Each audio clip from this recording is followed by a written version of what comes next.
대한민국 교육의 중심지죠.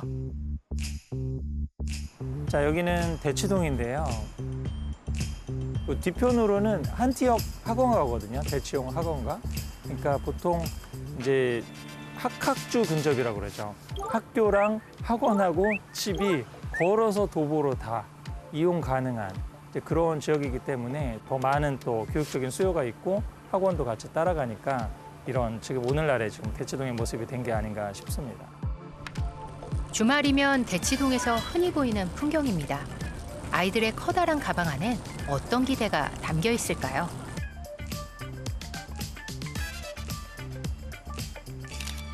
중고등학교 6년을 입시로 간다고 그래도 계속 공부할 수 있는 몸과 마음의 어떤 체력적인 준비가 돼야 되는데 너무 일찍 들어오면 지나치게 경쟁을 하면서 번아웃 되는 경우들이 너무 많거든요. 굳이 어렸을 때부터 대치동에 있을 필요가 있을까? 저는 굳이 그런 선택을 하고 싶지는 않았던 거죠. 대치동을 주 무대로 활동해온 학군 전문가 심정섭 씨는 다른 선택을 했습니다.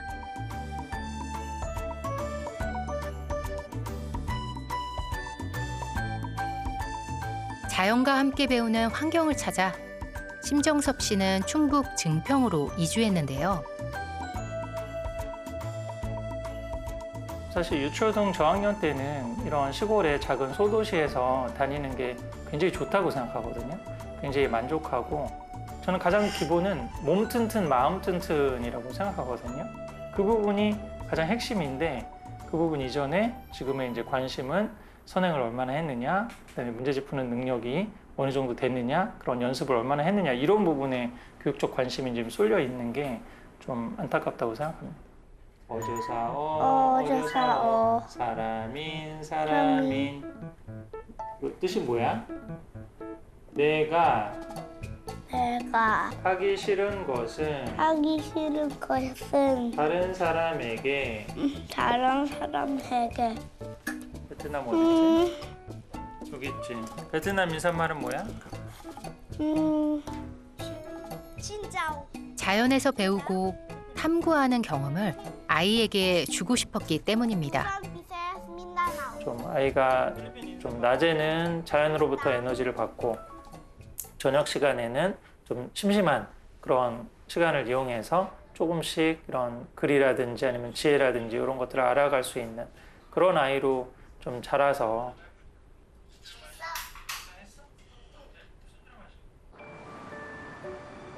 자연은 언제 보아도 마음을 편안하게 하네요. 비 안 오면 오늘 딱 좋은데 계곡에서 물고기 잡을 수도 있었는데 비 안 오면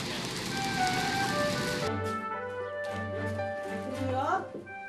아고 재훈이 재훈이 왔어? 아이들이 할아버지, 할머니 집을 찾았나 봅니다. 보기만 해도 흐뭇한 우리 손주들.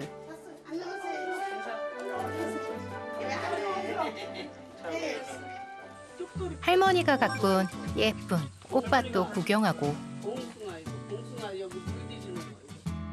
숨겨져 있던 보물도 발견했습니다. 손으로 쥐고서 뱉어야지. 아우 됐다. 들어가. 야, 뭐가 독특해. 어머, 여주 아닌가요? 자연은 아이들의 오감을 깨우고 호기심을 키워주죠.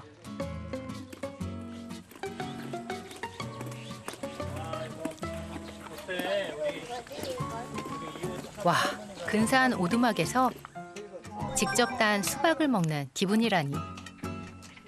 엄마도 드리고.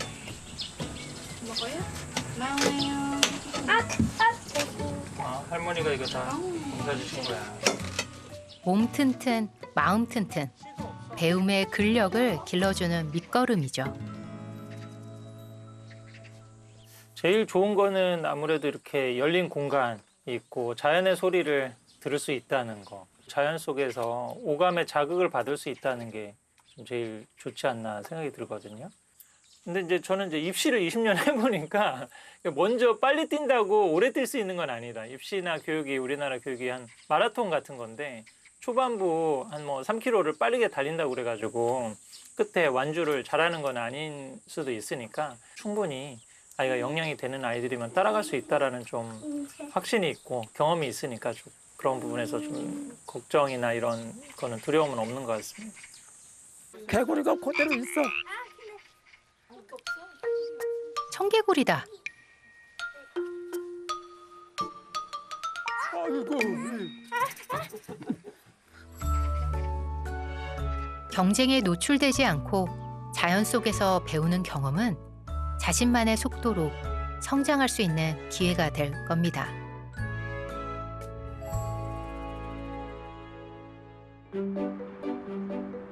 여기 그 기회를 찾아온 또 다른 가정이 있습니다.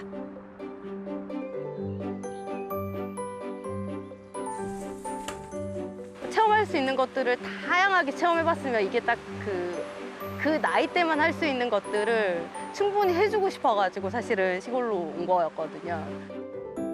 그렇다고 놀 수만은 없죠. 초등학교 고학년 공부도 해야 합니다. 6학년 아이니의 시간표가 빽빽한데요. 혼자서 공부하는 모습 제법 의젓합니다. 9번 성공했습니까? 아니요. 화이팅. 그럴 때 어려울 때 어떻게 해 그러면? 별표. 하고 11번 먼저 해야지. 11번 먼저 하고 나서. 아니 11번부터 하고 있어? 아이 공부에 걱정이 많으신가 봅니다. 그냥 9번 도전이야? 11번을 하고 있죠. 모의 제곱 마이너스 모의 제곱이잖아. 그럼 얘를 A, B로 놔두는 거야 일단. 어? 5x 2. 아니니까 바로 여기서 도형 쉬우니까 바로 이렇게 표현한 거지. 이제. 뒤처지지 않게 이끌어야 할지 아니면 스스로 하도록 기다려야 할지 아이니 아빠는 아직 답을 잘 모르겠습니다. 11번 다시. 11번도 다시 해요? 그렇지 11번 다시 해야지. 몇 분? 4분. 아이의 독립성을 키워주기 위해 부모님들 많이 노력하시죠? 앞서 수학 시험에서 최상위권 점수를 받았던 위찬이. 어떻게 공부하고 있을까요? 학원에 전혀 다니지 않는 초등학교 6학년 의찬이는 혼자서 공부합니다.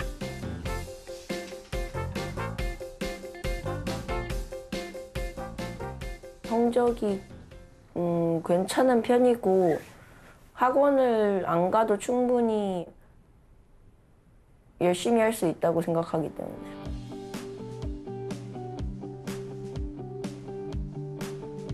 위찬이가 혼자서 꾸준히 공부할 수 있도록 엄마만의 방법이 있다는데요. 문제집을 분절하는 일입니다.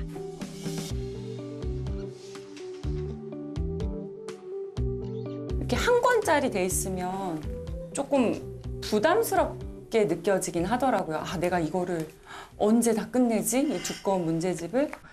저는 이제 항상 학습 내용을 줄 때 좀 이렇게 잘게 쪼개서 나눠서 주는 편이에요. 또 하루 분량이 좀 명확하게 나눠지니까 아, 나 오늘 이거 다 하면 내 학습량은 되는구나. 양에 대한 부담감을 줄이고 성취감을 느끼게 하기 위해서죠. 아, 다 했다. 엄마, 나 풀었어요. 안 어려웠어? 괜찮았어? 어. 처음 한 건데? 자신 있어? 게임 해야지. 채점하는 엄마는 한 문제 한 문제를 눈여겨보는데요. 의찬 이거 적용하기 부분. 요거는 시간 갖고 다시 풀어봐. 이거 엄마 봤을 때 앞에 거 할 수 있으면 뒤에 거 할 수 있는. 이렇게 하고, 이거 아이의 풀이 과정까지 세심히 살펴봅니다. 앞에 거 적용한 거라서 충분히 할 수 있는 거야. 네. 천천히 풀어봐. 네. 자, 틀린 것만 다시. 아이고야. 공부가 쉽지 않지? 기본은 집에서 자기 수준에 맞는 교재를 가지고 스스로 공부하는 게 원칙이에요. 거기서 이제 제가 하는 역할은 의찬이 학습 분량을 정해주는 거. 두 번째는 의찬이가 학습한 내용을 점검해주는 거.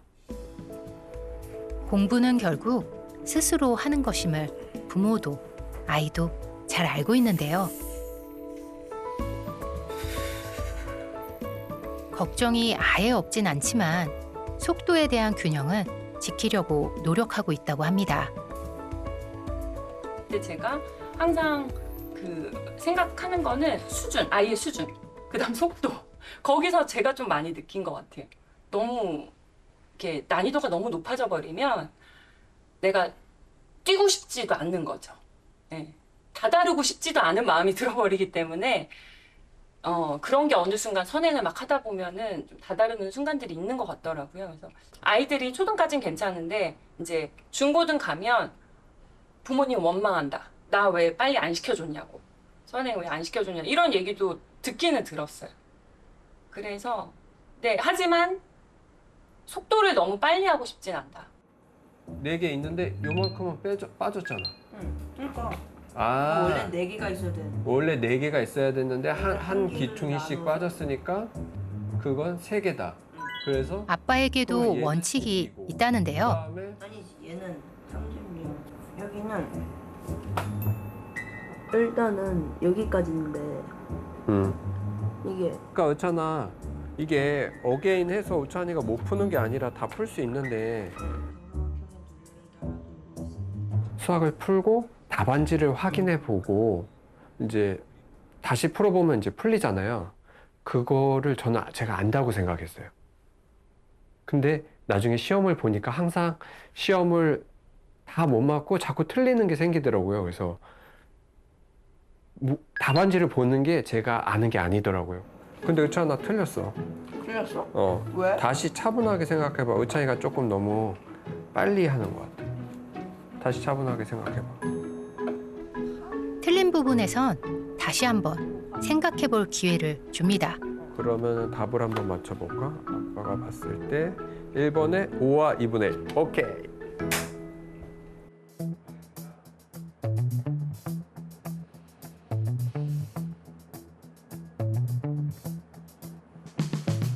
두 아이를 위한 공부법 컨설팅을 준비했습니다. 혼자 그러니까 학교 수업 플러스 집에서 그냥 뭐 정해진 문제집 없이 그냥 뭐 기본 개념서 이렇게 공부는 학원이 있어요. 중학생이 돼서도 혼자서 잘 공부하면 좋을 텐데 말이죠. 그러니까 목표를 하나 주신 다음에 이거를 하면 언제까지 하면 네가 언제까지 끝낼 수 있을 것 같은지 자기가 정하라고. 그거를 풀면서 못 푸는 문제도 있고 잘 푸는 문제도 있을 거야. 그러면 낱장으로 돼 있으니까 그냥 버려버리거나 못 찾을 가능성이 높으니 항상 해야 될 일은 그날 공부가 끝났으면 혼자서 스스로 해결하지 못한 문제에 대해서 스크랩해두는 그런 습관은 낱장으로 공부하기보단 중요한 문제나 틀린 문제를 스크랩해서 복습에 활용하는 방법을 추천했습니다. 이어서 아인이네 가족도 상담이 이어졌습니다. 선행 진도는 저희 학년으로 봤을 때 어디까지 나가야 너 어디 나가고 있니? 저 중3 초기요. 충분해. 너 더 나가고 싶어요? 내가 얘기하는 거는 거기에 없는 새로운 신유형 같은 거, 심화 문제 같은 거 있잖아요. 그거를 너 힘으로 안 풀리는 거를 부여잡고 있고 한 문제당 적어도 30분, 40분 정도 숨겨놨던 출제자의 의도를 찾아 나가는 과정을 밟는 게 그게 유일한 수학 공부야. 그 과정은 현행 때 열심히 해도 충분해. 근데 이제 그걸 만약에 아이한테 선택권을 줬을 때 어떤 식으로 될까? 근데 알아서 해는 절대 안 될 것 같아. 초등학교 6학년한테. 그러니까 선택을 줬을 때 그 이후에 제가 또 검사나 확인하지 않고 알아서 해라고 줄 수는 없을 것 같아요. 아인이한테 점점 주도권을 주긴 주셔야 돼요. 6학년이니까 아직까지는 아버님이 가지고 있더라도. 그거를 언제쯤은 떼야 되겠다라는 기본적인 생각도 아버지가 마음의 준비는 하고 계셔야 될 거예요. 그 다음에 아마 아인이의 성적이 훨씬 더 많이 오르지. 깊이 있는 사고력 문제에 도전해보고 아이에게 공부의 주도권을 넘겨줘야 한다는 조언입니다.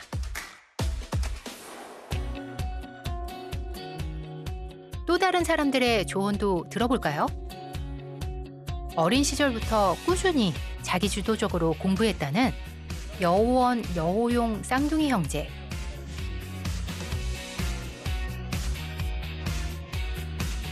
뭔가 저희가 무슨 어디 학군지에 살았다거나 무슨 막 되게 막 뭐 엄청난 사교육을 받았다거나 이런 건 아닌데 공부하는 데 있어서 기본의 중요성이거든요.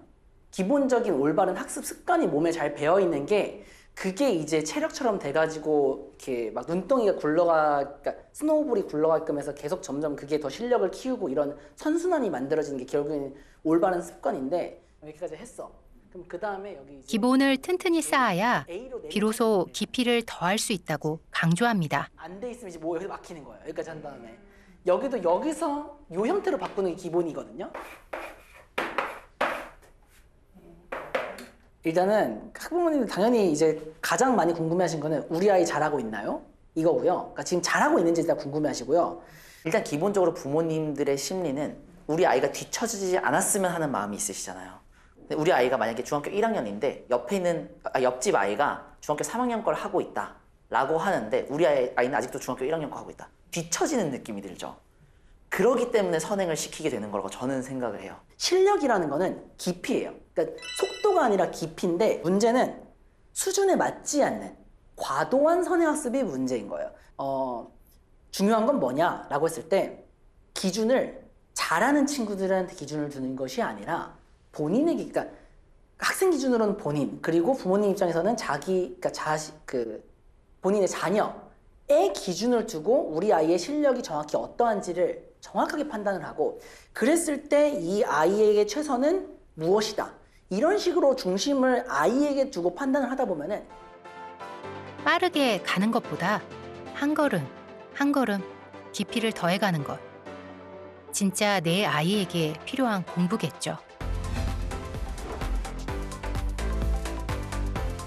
공부는 다 열심히 한 거예요.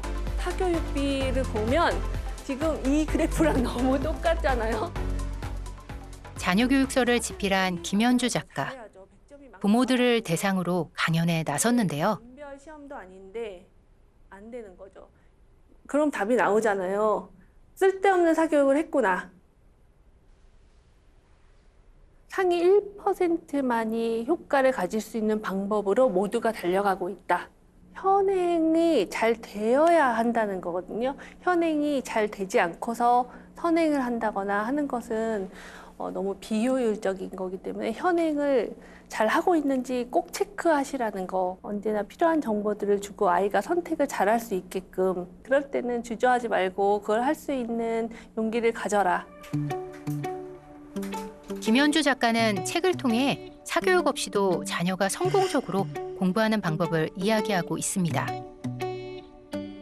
막연한 두려움이 되게 있어요. 내 아이가 공부를 못하게 되면 어떡하지에 대한 두려움. 근데 공부를 못하게 될 가능성이 너무 이제 크잖아요. 아이가 2살인데 잠이 안 온대요. 너무 걱정이라는 거예요. 아이가 공부를 못할까 봐. 강연 때 사전 질문을 받았는데 그게 있어서 저는 너무 좀 충격이었거든요. 많은 부모와 소통하면서 자신만의 교육 철학을 전하고 있다는데요.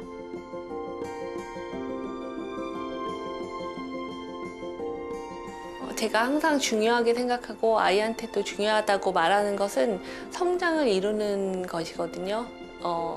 비교하지 않고 남하고 비교하지 않고 우열을 가리지 않고 스스로의 성장을 이루는 것이 교육의 목표 아닌가 생각합니다. 자녀가 스스로 학습의 즐거움을 느끼게 하는 게 중요하다고 말합니다.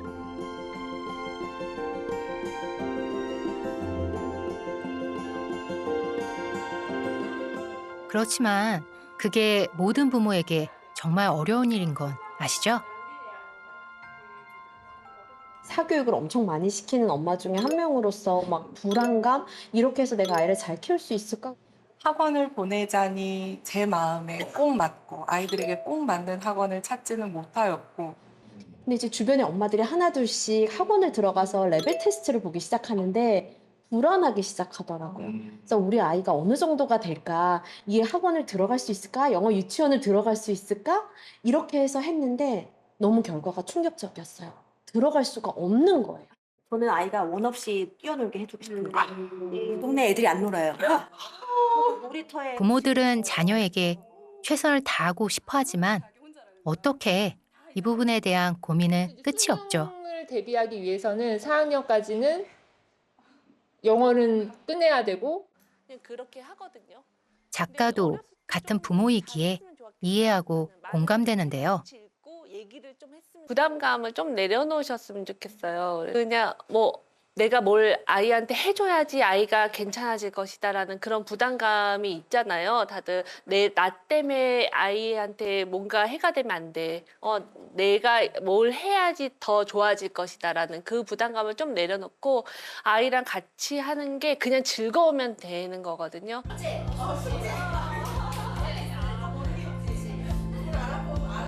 급한 일은 바쁜 사람한테 시키라는 말 있잖아요. 바쁠 때 훨씬 더 잘 돌아가는 거예요. 김현주 작가는 본인의 경험이 다른 부모들에게도 도움이 되기를 바라며 적극적으로 활동하고 있습니다.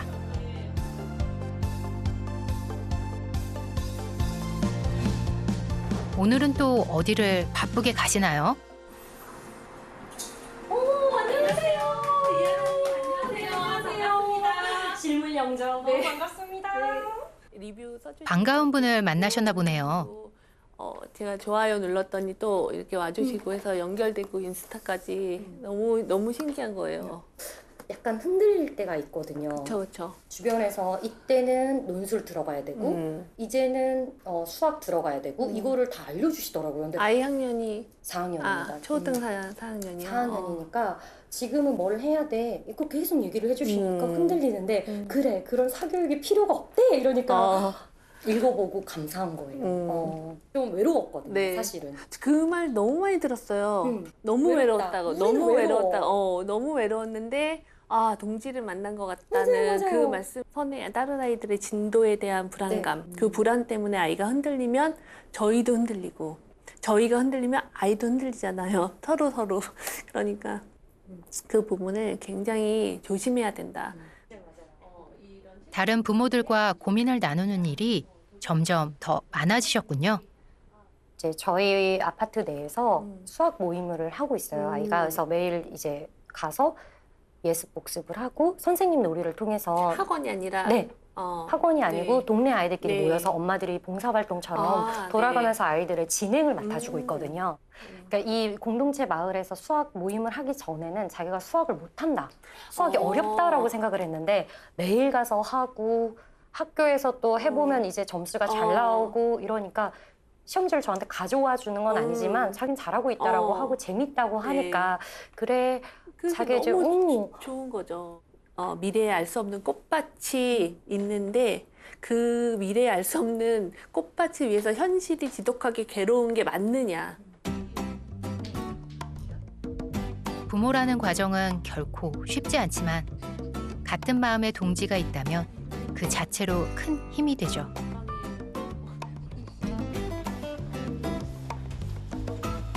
라온이 엄마 의인 씨도 그렇습니다.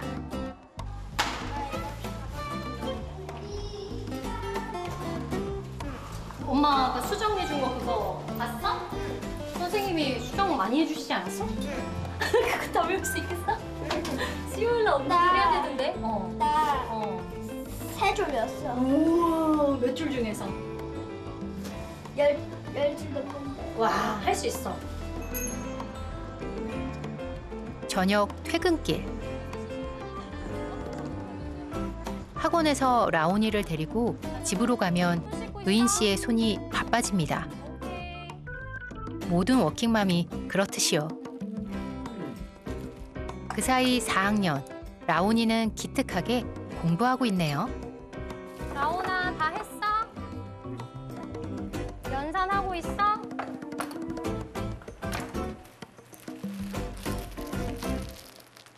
엄마는 15분에 나갈 거야. 15분에 같이 나갈 수 있겠어? 퇴근하자마자 저녁 챙기랴 바쁜 와중에 또 어딜 가는 거죠? 이건 갔다 와서 치워야죠. 라온이의 수학 교과서를 챙기고 마을 커뮤니티 센터로 향합니다. 가자 가자.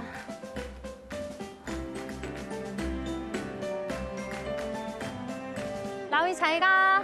파이팅!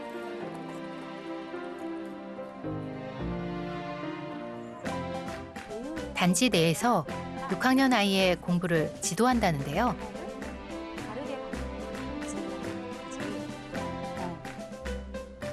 아이들이 이제 함께 모여서 공부하는데 굉장히 그 주안점을 두었고요. 스스로 개념 정리도 할 뿐만 아니라 선생님 놀이를 통해서 내가 알고 있는 것과 모르는 것을 메타인지적으로 알게 되는 그런 경험을 통해서 본인이 머릿속에 이제 수학 개념을 정리해 나가는, 스스로 공부하는 힘을 기르는 그런 모임이라고 할 수 있겠습니다. 라온이네가 사는 아파트는 조금 특별한 곳입니다. 협동조합형 아파트로 주민 모임과 동아리 활동 등을 통해 이웃 간의 교류가 활발한 곳인데요. 동네 돌봄터, 동네 책방, 동네 카페 등 다양한 공간에서 함께 소통하고 협력하는 마을 공동체를 지향합니다. 공동체 마을, 공동체 관계, 공동체 학습, 공동체라고 하는 관계 안에서 아이들이 성장하고 만들어가고 활동을 하면 수학이 아니라 뭐 축구일 수도 있고 뭐 놀이일 수도 있고 아니면 다른 주제별로도 또 다양하게 엉켜지는 것이기 때문에 이 공교육에서 채우지 못하는 어떤 구멍이 있고 사교육으로 접근할 수도 없는 이런 공동체 교육의 영역이 실제로 이 사교육의 문제를 해결하고 공교육의 어떤 빈틈을 메꿔주는 역할을 할 거다라고 하는 생각을 가지고 있어서 공동체 안에서의 교육을 기대하고 또는 만들어가고 싶은 욕심이 있습니다. 공동체 내에서 공부와 배움도 자연스럽게 이루어지는 환경인데요. 최근 한 시민단체와 수학 공부 모임 프로젝트를 시작했습니다. 궁금한 게 뭔지, 불안한 게 뭔지, 또 괜찮은 게 뭔지. 이 공부에 대해서, 수학 공부에 대해서 거부감이 없다는 거. 빼먹지 않고 꾸준히 알아서 가는 게 너무 신기해가지고. 이제 수학을 힘들어했던 큰딸이 그 수학에 대한 태도가 좀 바뀌어서 자기가 설명을 되게 뭐 알아듣게 잘한다는 그런 자랑을 하고 뭐 안 하고 싶다거나 뭐 이런 이야기 지금 하지 않고 되게 즐겁게 다니고 있어서 6월 달에 받은가 6월 말에 애들이 넉 달을 여기서 있으면서 몇 가지 설문을 했는데 수학 공부 걱정 없는 마을. 학생들이 자기 주도적으로 수학을 학습할 수 있도록 지역사회가 지원하는 프로그램입니다. 아이가 선생님이 돼서 설명해보는 선생님 놀이. 7의 몫이 0.1 몇이었잖아. 그럼 하랑아, 몫이 간단한 소수로 구해지지 않으면 어떻게 해야 돼? 라온이도 수학은 학원 대신 이곳에서 공부합니다. 70도에 가까우니까 얘도 70도예요. 수학에 대한 긍정적인 이미지가 없었다가 학교에서 맞아오는 수학 점수도 좀 낮다 보니까 스스로 약간 자존감도 떨어지고 흥미를 잃었었는데 수학 모임을 하면서 개념 위주로 준비를 하고 예습을 하다 보니까 학교 선생님한테 수업을 또 반짝이는 눈으로 듣고 결과가 결국은 좋은 거잖아요. 그러니까 아이들이 몰려와서 이거 이렇게 푸는 게 맞아? 라고 라온이에게 물어보기 시작했다는 거예요. 자부심을 느끼고 즐겁고 아픈 날 빼고는 무조건 적극적으로 지각하지 않고 이 수학 모임을 갑니다. 결국 자기 주도적인 학습 환경이 중요하다는 거죠. 혼자서는 어렵지만 함께 생각하면 해법을 찾을 수 있습니다. 전체. 오, 맞아. 그러면 3번은? 맞아. 그럼 얘는 조금 어려울 수도 있을 것 같은데? 그러면 6분의 4요. 맞아. 색칠하자. 아는 하윤이를 지도하는 채영 선생님은 대학생.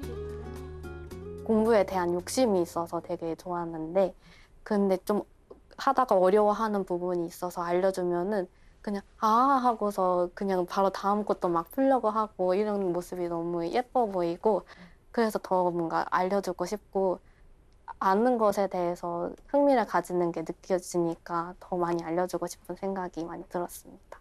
12 나누기 4에 12분의 4. 그럼 얘는 몇 개, 전체가 몇 개로 나눠져 있지? 전체가 1대 1로 하니까 선생님이 되게 잘 가르쳐 주시고 어려운 것도 딱딱 집어서 선생님이 질문해 주시는 게 좋은 것 같아요. 사교육 부담 없는 지역, 학교 만들기. 예비 교사를 꿈꾸는 지역의 대학생들이 참여하는 멘토링 활동입니다. 이 수학교과에 대한 어떤 좀 기반을 좀 잡아줄 수 있으면 우리 아이들이 전체 학교에서 공부하고 학교 생활하는데 긍정적 에너지가 제공되고 그 시너지 효과를 낼 수 있지 않을까. 사교육 의존도를 낮추기 위해 자기주도성을 키워주는 것이 목표라죠. 백분율로 보니까 성공 확률은 누가 더 높았다? 아니야, 괜찮아. 이제 그건 어떤 순서로 풀어야 되는지 먼저 얘기하고. 너무 완벽해.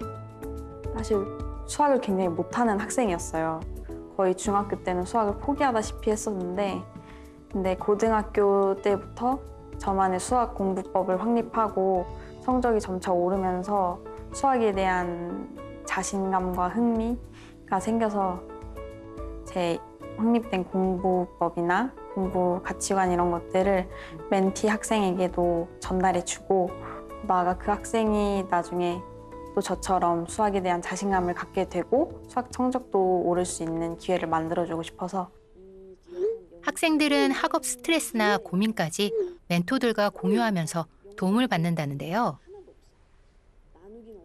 작년에 사실상 수학을 진짜 못했고 그래프도 어려워했는데 쌤이 다 알려주시고 항상 말 거는데도 귀찮으시지 않게 말 들어주시고 고민도 항상 자기 일처럼 들어주셔서 감사하고 사랑해요.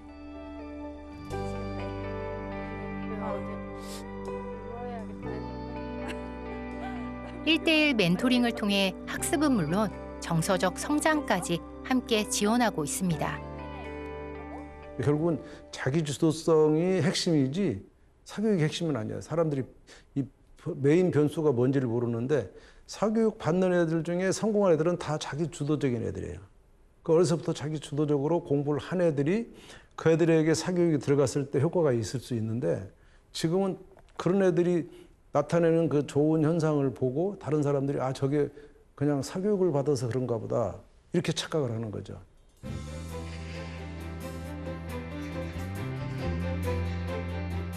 공부에 대한 긍정적인 경험을 끌어내고 스스로 배우고 성장할 수 있도록 도와주는 것. 그것이 진짜 공부를 잘하게 할 수 있는 비결인 것 같습니다.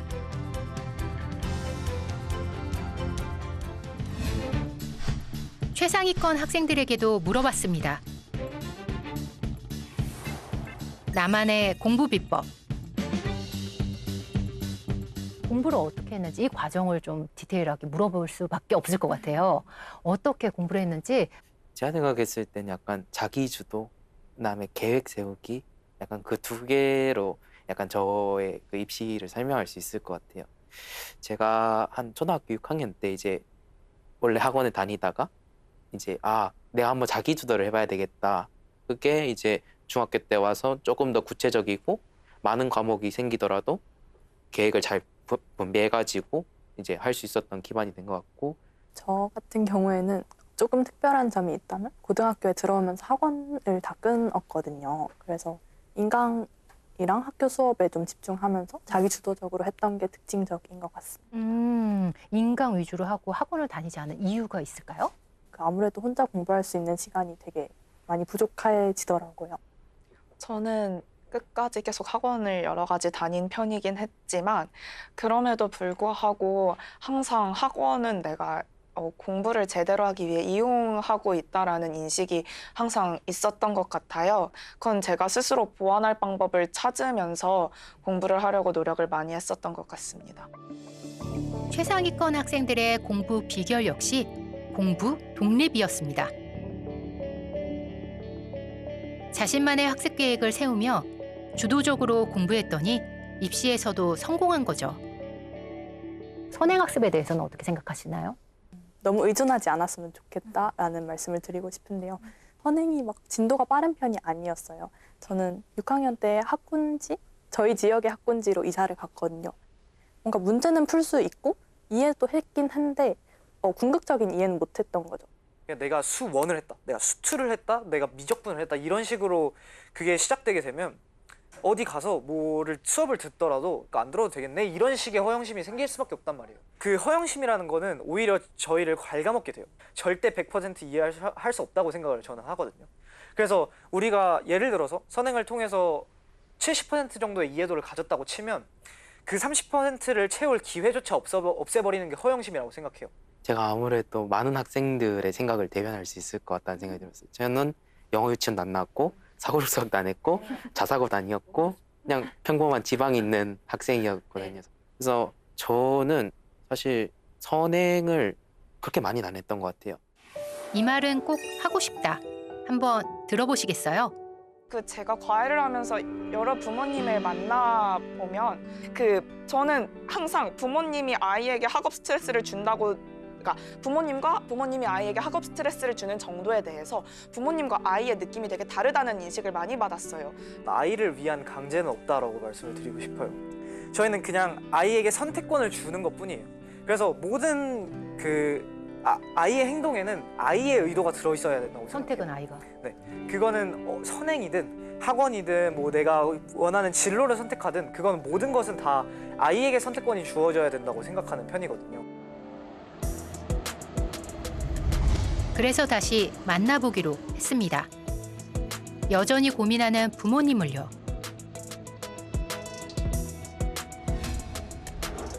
아이니네 아버님이네요. 주말이면 반복되는 일상. 아이나, 주아이, 아빠 이제 집에 간다. 아빠 집에 간다고. 기차역에 내렸어. 10년 가까이 아이니 아빠는 주말 부부로 지내며 수도권과 전북 고창을 오가고 있습니다. 주말에 아이들 공부가 좀 요즘 많이 봐주다 보니까 이번에는 더 어떤 부분이 좀 덜 돼 있을까. 그리고 뭐 무슨 얘기를 해주면 좀 보탬이 될 만한 게 있을까. 아이에 대한 책임감으로 아빠는 힘든 줄도 모르시는 것 같습니다.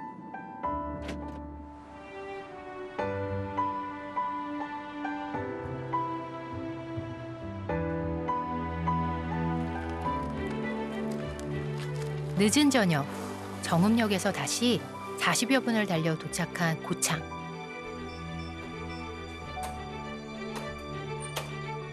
진아, 아빠. 집에 오자마자 아빠에게는 할 일이 있습니다. 왔다. 뭐 하고 있었어, 지금? 아이니 공부를 점검하는 일. 네. 오늘의 진도를 하고 있는 거야, 지금? 오늘 계획 거? 네. 자, 일로 와, 이제. 아빠한테 보여줘봐. 아이나, 계획 세운 거 지금 아빠 한번 보자. 스스로 잘했으면 좋겠는데요. 월요일이 블랙 51석부터 했어요. 근데 왜 체크 안 해놨어, 여기다가? 했으면 체크하라고 했잖아. 색깔 바꿔서 하라고 했잖아, 아빠가. 더 티나게. 근데 여기 이렇게 밀린 것들이 많아지면 어떻게 하면 좋아? 왜 안 됐다고 생각해, 아이는? 네? 할 게 너무 많아서. 이거 아이들이 계획 세울 때 할 만하게 만든 거잖아. 근데 보니까 할 만 안 해요. 밤에 여기 계획대로 안 돼서 밀려서 그런 거잖아, 밤에 자는 시간. 그래서 이제 7시부터 시작을 하면 안 돼요. 그리고 엄청난 잘못을 했고. 부모의 마음 같지 않아서 속상할 때도 있죠. 이제 저기 메꾸는 거는 오늘까지 하는 거 얼마나 하는지 보고 그 다음에 내일 다시 점검하고 아빠가 채점해주고. 아인이도 그런 아빠의 마음을 모르지 않을 겁니다. 어쩌면 아이도 마음속 깊은 곳에서 부모의 기대와 걱정이 뒤섞인 감정을 느끼고 있을지도 모릅니다. 다른 거는 영어도 조금씩 밀린 것들이 있고, 그다음에 이제 국어 숙제하는 것도 해야 되고. 국어 숙제? 오늘 학원. 학원 개편하고 예. 학원 숙제 다 한 거 아니었어? 오늘 할 거 있다는데. 오늘 할 거면 남은 거야? 예. 계획을 세울 때 다음에 할 게 뭔지를 아이나 계획을 세울 때 시간을 많이 써야 돼 아이나. 어? 그래서 일요일 날 밤에 계획 세우는 걸 하지 말고 토요일 날 꼭 계획을 세워야 되거든. 그럼 아이니가 할 공부가 얼마나 어려운지 모르는 게 얼마나 많은지를 보면서 계획 세워야 돼.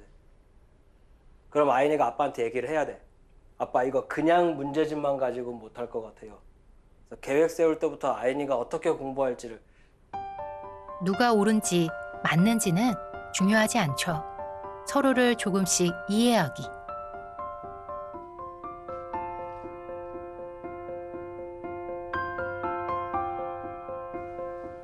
갑자기 바꾸긴 어려워도 컨설팅 이후 아빠는 조금씩 노력하고 있답니다. 제가 중간에 많이 개입을 하면서 제가 원하는 답을 유도하는 설명을 원했다면 지금은 정지 선생님과의 만남 이후에는 아이니에게 정도 그냥 기회를 주는, 맞다 틀리다를 제가 판단하는 게 아니라 아이니가 생각하는 거를 더 편하게 얘기할 수 있고 그 다음에 더 발전하는 거는 또 아이니의 몫이 될 것이고. 아이는 그 믿음대로 잘할 겁니다. 차방정식에서 근해 공식에 설명을 해볼 거예요. 네. 근해 공식이 필요한 이유는 2차 방정식이 되면은 x에다가 각 해를 구해주잖아요. 근? 네. 해 또는 근이라고 하는데 그거를 구해야 돼요. 네. 그래서요. 근해 공식을 써요. 근해 공식 없이는 못 풀어요. 풀 수는 있는데 규칙, 패턴이 똑같아서 근해 공식을 쓰는 거예요. 혜택을 볼 수 있다. 해내면. 근데 해내면의 기준이 아이니 기준이 약해서 그래. 엄마가 이미 얘기했지? 응? 그냥 어디까지 하는 게 맞는지를 잘 모르겠어서 그러니까 이게 이렇게 해주는 게 맞나 하는 생각?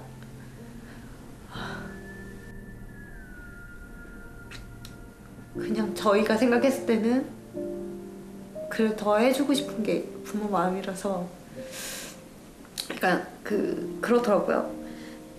지금 이번 주도 계획 대비 안 된 게 많이 남아서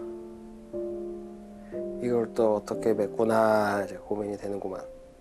근데 나는 궁금한 게 그 검증을 매일 하는 게 맞는 건지 아니면 이거를 매일 확인하는 거 부모가 계획을 너무 많이 하는 것 같은 느낌이잖아. 그럼 자기 주도가 아닌 것 같고.